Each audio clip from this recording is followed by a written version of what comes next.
Reserve চুরির পেছনে বাংলাদেশ ব্যাংকের সাবেক গভর্নর আতিউর রহমান সহ ১৩ জনের সম্পৃক্ততা পেয়েছিল সিআইডি, যেখানে সাবেক দুই মন্ত্রী আনিসুল হক ও আসাদুজ্জামান খান কামাল রিজার্ভ চুরির এই হোতাদের রক্ষা কবচ হিসেবে কাজ করেছেন।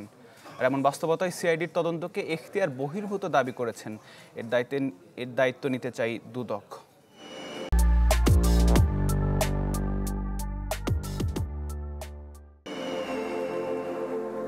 ২০১৬ সালের ৪ ফেব্রুয়ারি বিগত আওয়ামী লীগ সরকারের আমলে বাংলাদেশ ব্যাংকের রিজার্ভ থেকে ৮ কোটি ১০ লাখ মার্কিন ডলার সরিয়ে নিয়েছিল হ্যাকাররা। ওই ঘটনায় মতিঝিল থানায় যে মামলা হয়েছিল তার তদন্ত ৯ বছরেও শেষ করতে পারেনি সিআইডি। আলোচিত এই ঘটনার তদন্ত করতে গিয়ে দেরিতে মামলা কিংবা আলামত নষ্টসহ নানা তৎপরতায় বাংলাদেশ ব্যাংকের সাবেক গভর্নর আতিউর রহমান সহ ১৩ জনের সংশ্লিষ্টতা পায় সিআইডি। তবে এই মূল হোতাদের নাম মামলার অভিযোগপত্র থেকে বাদ দিতে সে সময় সিআইডিকে চাপ দেন সাবেক দুই মন্ত্রী আসাদুজ্জামান খান কামাল ও আনিসুল হক।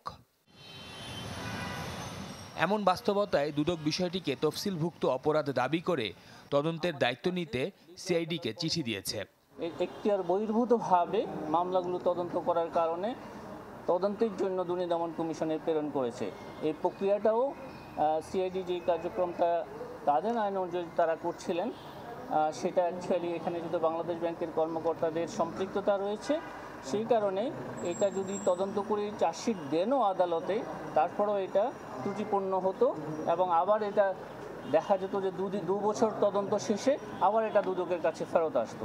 তো সেটা আমরা আগেই সংশোধনের জন্য এই উদ্যোগটা গ্রহণ করা হয়েছে।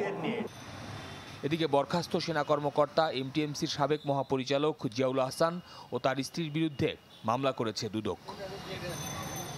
শফিকুল ইসলাম সবুজ, চ্যানেল 24, ঢাকা।